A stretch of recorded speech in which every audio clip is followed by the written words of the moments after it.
Tonight, a tax on tourists. Visitors will pay an extra 5% in their hotel bills in Edinburgh from next summer. Wouldn't faze me. I think if it's not a huge amount, people won't be afraid to pay it. I think it's ridiculous. That's what I think. Because, I mean, we need all the tourists we can get. Also making the headlines, tackling gangs. The stories being shared by young men and women inside Parliament to try to cut child exploitation and grooming. Tonight's sport comes live from Celtic Park as the champions welcome third place Dundee United in the Scottish Premiership. Tonight I'm in Tomintoul in Murray. We are looking at some extremely cold weather. This could be one of the coldest spots. Join me later though for the full details.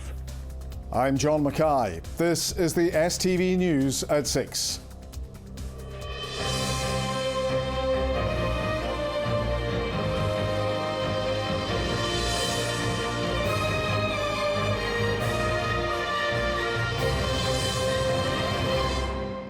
Good evening. Tourists visiting Scotland from the summer of 2026 will be hit by a new tax, the visitor levy. It'll be introduced first in Edinburgh, where councils expect to raise £50 million a year by charging an extra 5% each night on the cost of overnight accommodation in hotels, B&Bs and short-term lets. So a £100 a night room would cost £105, with that extra fiver going into the council's coffers. Vanessa Kennedy reports. Even on a freezing January day, Edinburgh is still a tourist hotspot. But for those staying overnight in the capital, it will soon cost them a little more in the form of Scotland's first ever visitor levy. I think it's ridiculous. Because, I mean, we need all the tourists we can get to keep the economy going. It wouldn't faze me. I think if it's not a huge amount, people won't be afraid to pay it. Well, I understand why they're doing it, because Edinburgh receives so many tourists. The council's finalised plans mean visitors who come to the city and stay in hotels, B&Bs and properties let through websites such as Airbnb will be charged 5% of the cost of the accommodation, capped at 5 consecutive nights, with campsites and caravans also being included. The scheme will apply to overnight stays from the 24th of July next year or booked and paid for visits on or after the 1st of May this year. While cities like Paris, Berlin and even Manchester have similar schemes, the council says this is the first of its kind and that it will generate up to £50 million for the city. My hopes for this scheme is to improve the visitor experience vastly, whether it's making sure that the city is clean and the inevitable extra cleansing that needs to happen as a consequence, or that graffiti are removed so that the city is looking at its best. But those in the hospitality sector say the levy is another expense in an already expensive destination. This is not just for international visitors.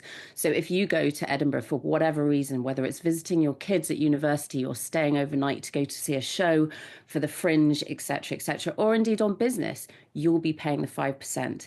And for those that think that it happens elsewhere in Europe, that's all very well. Elsewhere in Europe, they don't pay 20% VAT. So you're now going to be paying 25% on top of every single stay. We obviously don't want visitors to be deterred, so we're pleased that the council has kept the percentage at 5%. But if it was increased beyond that, then it would start to put visitors off potentially. The council says it will be open with the public about exactly what the money will be spent on, and says Edinburgh residents will also have a say. The final details will be decided later this month. Vanessa Kennedy, STV News, Edinburgh.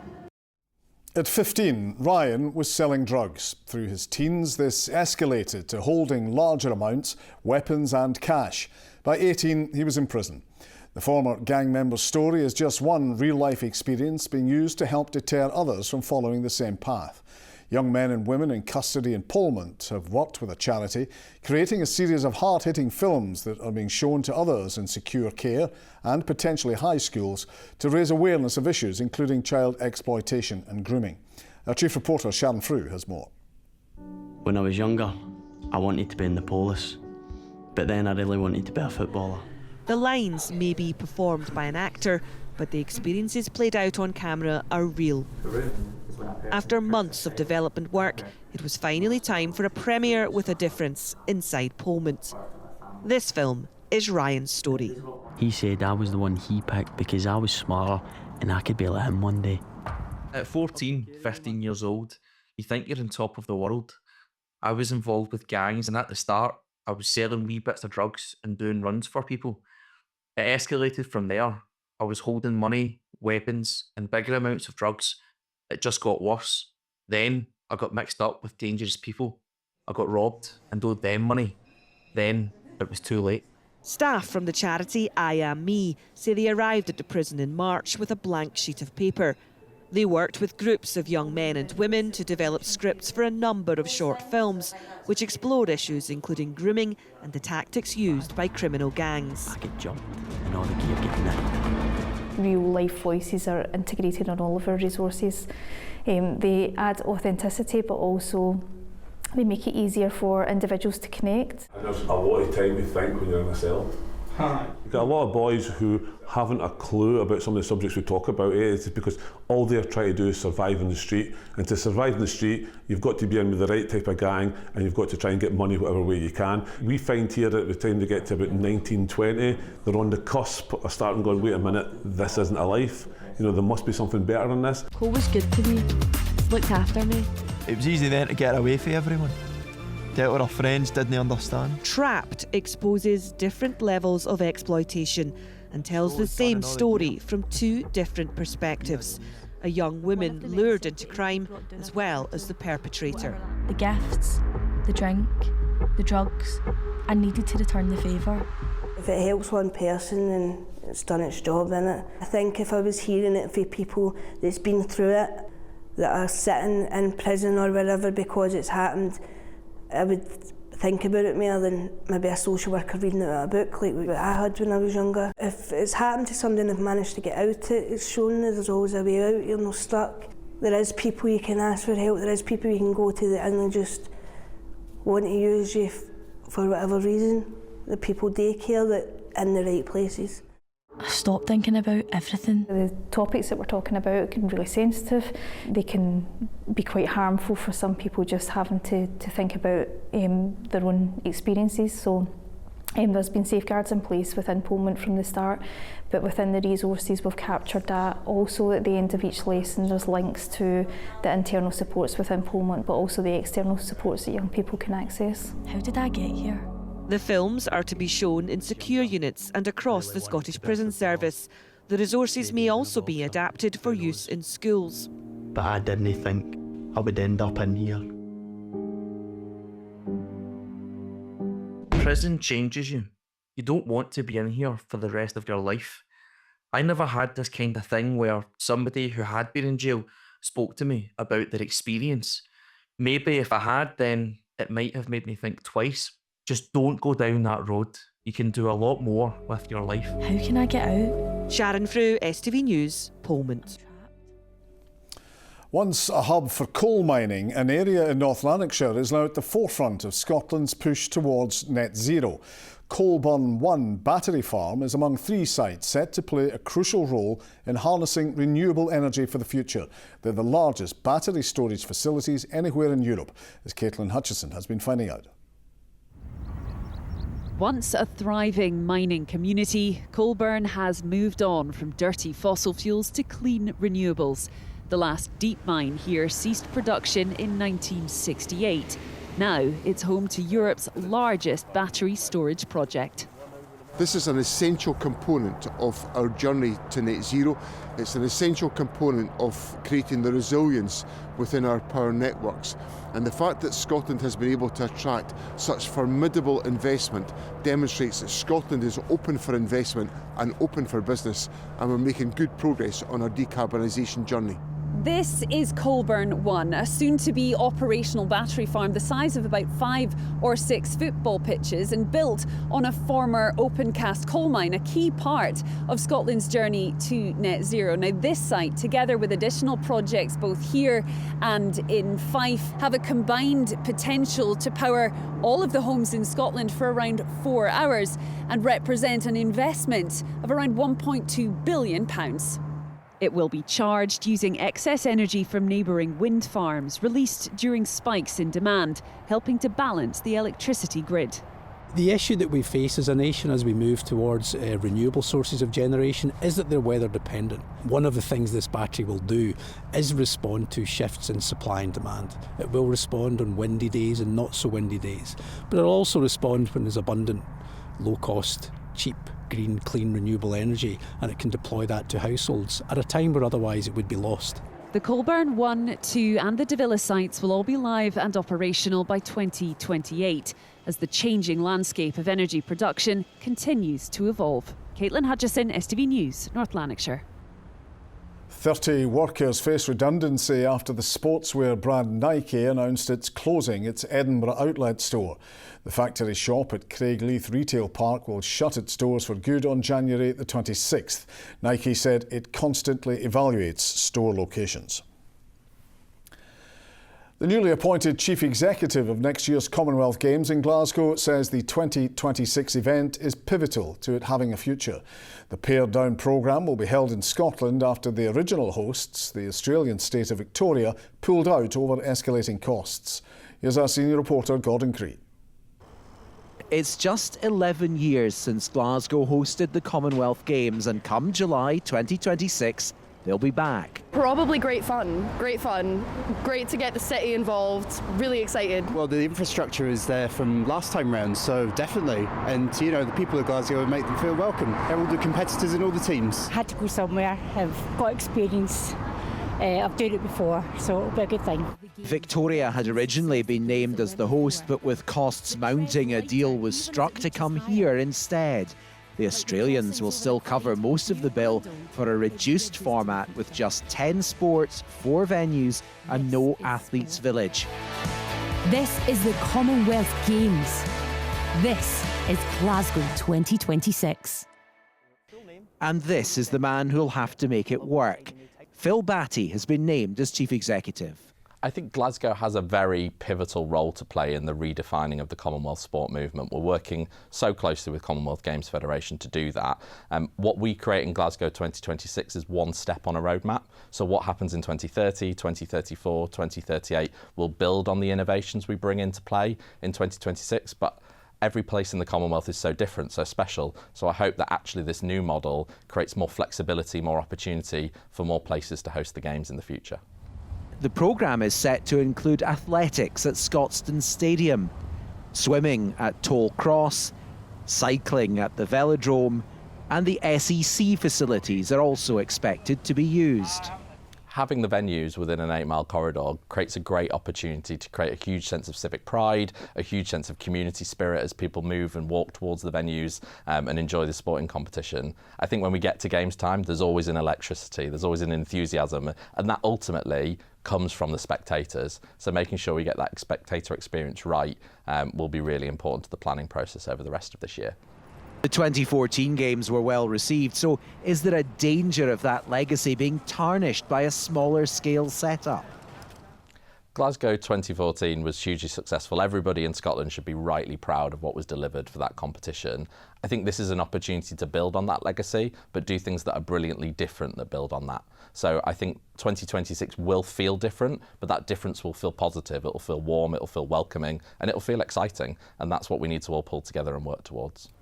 There are 561 days until Glasgow 2026 opens, but will it be the rebirth of the Commonwealth Games or its swan song? Gordon Cree, STV News. A former leader of Glasgow City Council has been banned from driving for a year after being caught more than 3 times over the alcohol limit. Stephen Purcell was pulled over on the M77 last October. At the city's Sheriff Court, the 52-year-old was disqualified from driving for 12 months and fined £520. A 4th person has been arrested after a disturbance in Glasgow yesterday. A man and woman, both in their 40s, were found injured on Argyle Street yesterday morning and taken to hospital. A 76-year-old man was also taken to hospital with serious injuries after being found injured in a nearby flat. All 3 were arrested in connection with serious assault. 48-year-old Stuart Ventura made no plea when he appeared in court earlier, charged with assault and robbery. First Bus has withdrawn 30 electric buses from service due to cracks in the structure of the vehicles. The operator says the issue is being addressed by the manufacturer, Falkirk-based Alexander Dennis, who are working to rectify the issue.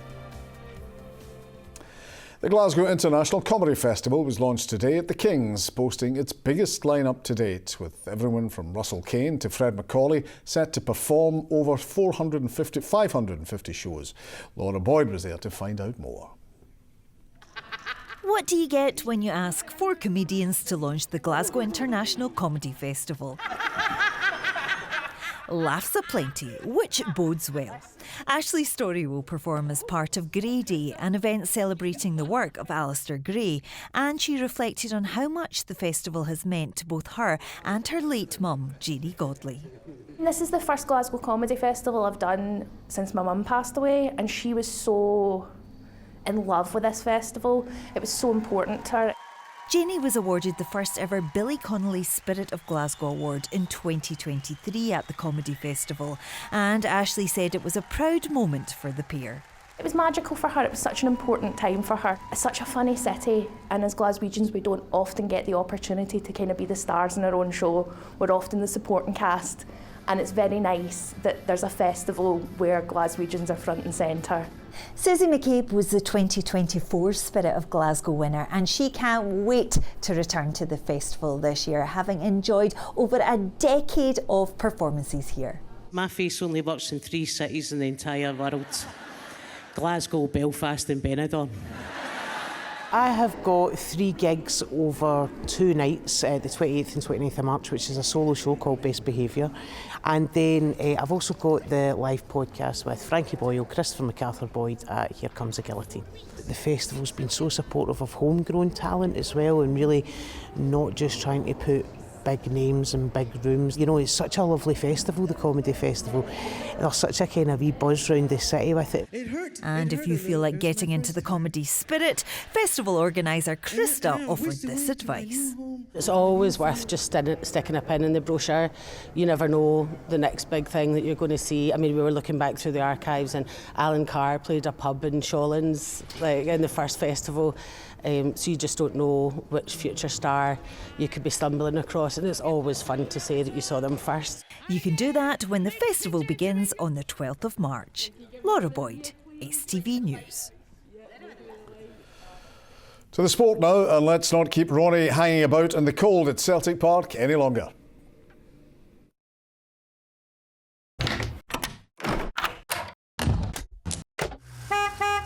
STV Sport, sponsored by the C.R. Smith New Year Sale. Thank you, John. Hopefully the football warms us up this evening, because we've got 2 matches in the Scottish Premiership. First here at Celtic Park, where Brendan Rodgers' men could go 16 points clear at the top of the table. They welcome second place Dundee United tonight, looking to improve on the 0-0 draw the last time these two sides met at Tannadice last month. It's a week of mostly off-field issues for Brendan Rodgers to be dealing with, but he insists now it is all about his players doing their talking on the pitch. Meanwhile, record signing Arne Engels says competition in the squad is driving up standards as they look for their 7th straight league win at home. Let's now hear from the Celtic camp. Very good. You see where they sit in the league. They clearly are getting results and performances and doing very, very well. Made it very difficult for us up there. It was difficult conditions and everything else, but still we couldn't make the breakthrough that day. But I would like to think this will be a totally different game. Playing at home, availability of players, good performance at the weekend, and now look to back it up. It's up to me to now show in training and show in the games that I get, the minutes that I get, that I'm deserving to be in the starting 11 then, but everybody will do that and everybody will show that in training, so that's a really nice competition that we have here, and then it's just the manager that decides, so we'll see. Well, in terms of team news, it's only the absentee of James Forrest for Celtic. Kick-off at 7:45 here at Celtic Park. You have to go all the way back to 1992 For the last time, Dundee United won here in the league. 48 visits. Trying to change that hasn't happened. Can it happen tonight? We will have to wait and see. As we said, kick-off 7:45. But this isn't the only Premiership action in Scotland this evening. Down in Ayrshire, Kilmarnock are getting prepared to welcome Motherwell. Derek McInnes's men currently sitting 10th in the table and looking to get back to winning ways after that 1-0 defeat to Ross County last time out at home. For the Steelmen, manager Stuart Kettlewell will be in the stands tonight serving his one-match touchline ban. Motherwell could cut the gap to Aberdeen to a single point with a win. We're at home and I think it's up to us to, regardless of who's available and who's not available, it's important to us to rest up, have that laser focus on the game and just go and do what we can to get a result. And obviously we'll see where the injury situation is, but Wednesday's another game and hopefully we can go again. And ultimately you ask any manager, any group of players, you want to go into the next game off the back of a win. That should and it can breed confidence, so that's obviously something we're trying to play off of. But we know we're playing against a team that lost their last game at home but have been in very good form. They're very, very strong at home, so we know that it becomes a completely different game from the game just a couple of days ago. And you can get all the results from tonight's two Premiership matches on our late news. News from Rangers now, and could their defensive worries be about to deepen that, because Dujon Sterling is a doubt for tomorrow's trip to face Dundee. Manager Philippe Clement saying he's now starting to get creative when it comes to his back line because of the injuries. Jamie Borthwick can reveal all. With John Souttar, Leon Balogun, James Tavernier and goalkeeper Jack Butland already missing, Philippe Clement is now facing up to the possibility of adding Dujon Sterling to Rangers' injury list. There's no club in the world who's happy when there are so many centre-backs in it, because it's a lot the same position, that you miss players, that's the case, but it's about finding solutions, and that's what we've been doing the last couple of weeks. And like, for example, putting Ritvan on the right fullback and doing a really good job there. So we need to be creative in that way. Rangers dropped more away points at Easter Road, with players and the manager searching for an answer to their inconsistency on the road. Against these teams is less space because they stay always behind and they try to play counter-attack. But we try tomorrow our best to win the game and to take these 3 points, because we know it's a difficult game tomorrow. And Clement is demanding clearer heads from his side when they concede goals.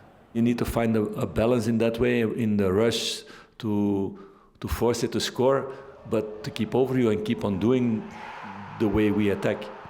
So yeah, that's in a young team, things that they need to learn about. That's decision making and sticking to the plan and keep on going in that way. Rangers get a chance to earn a fourth away win of the season at Dens Park tomorrow night. Jamie Borthwick, STV Sport.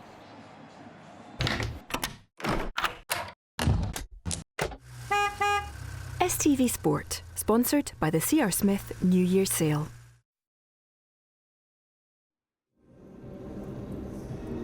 Two huge games in the Premiership, John. Celtic, Dundee United, Kelly, Motherwell. What more could you ask for on a cold Wednesday night? I'm off to defrost. Back to you. Good luck with that, Ronnie. To the weather now, and Sean is still chasing the snow tonight. He's in Tomintoul. How's it going, Sean? Oh, I've had you all over the place the last couple of days. Took Kellyanne a wee tour of Nethy Bridge on Monday, Achnasheen, the North Highlands yesterday, and tonight I brought you, as you say, to Tomintoul, where we've got about 20 centimetres of lying snow.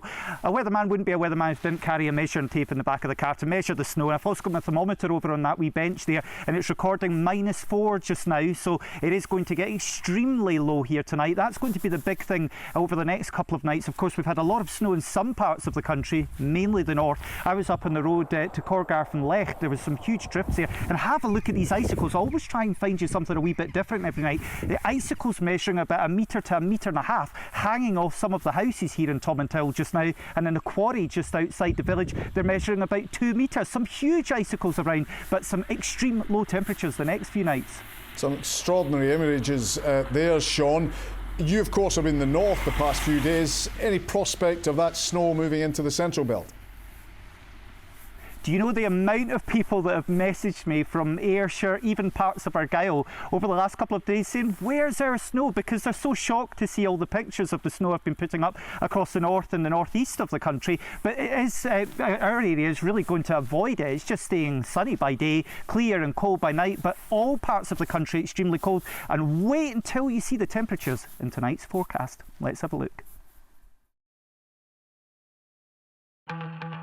An icy start to the day will give way to a series of oohs and ahs. TUI sponsors STV weather. So temperatures could be as low as -15 in parts of the Highlands the next couple of nights. For us, hopefully not quite as cold as that, but by jings, wait till you see this in a minute. But tonight, a lot of dry weather, clear spells. We still hang on to some wintry showers, though, the far west, but for most of us, dry, clear and bitterly cold. Look at this, Cumnock, Bees, Kilmarnock, down to lows of -4, -5 tonight. I think it's parts of Ayrshire where we could see some of the coldest weather. But look at this, if you're a mountain biker, you'll know Glen Tress well. Well, look at that, -13 possible tonight. So very, very cold, especially as we head into parts of South Lanarkshire, the borders, Dumfries and Galloway. So bitterly cold weather. And tomorrow night, we may even get to shave a degree or two off that because it will be even colder. Now, tomorrow, a lot of dry, fine weather around. Lots of sunshine, rather like today, but again, because we're in that northerly airflow, we just see a few wintry showers peppering the Hebrides, mainly a mixture of rain, sleet and snow here, maybe a few coming onto the mainland of the west coast, but for most of us it is dry and sunny. But of course, if you start off with temperatures around -5 to, well, -10 in some spots, you'll be lucky to get above freezing.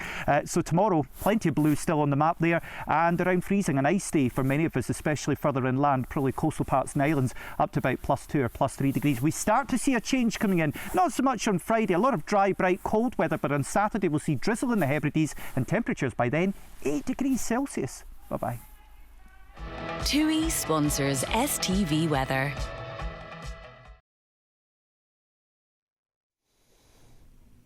Not a night to be a brass monkey. Well, that's it from all of us here. Don't forget Scotland Tonight this evening, looking at the latest from Westminster and the Glasgow Comedy Festival. From all of us here, thank you for watching and have a good night.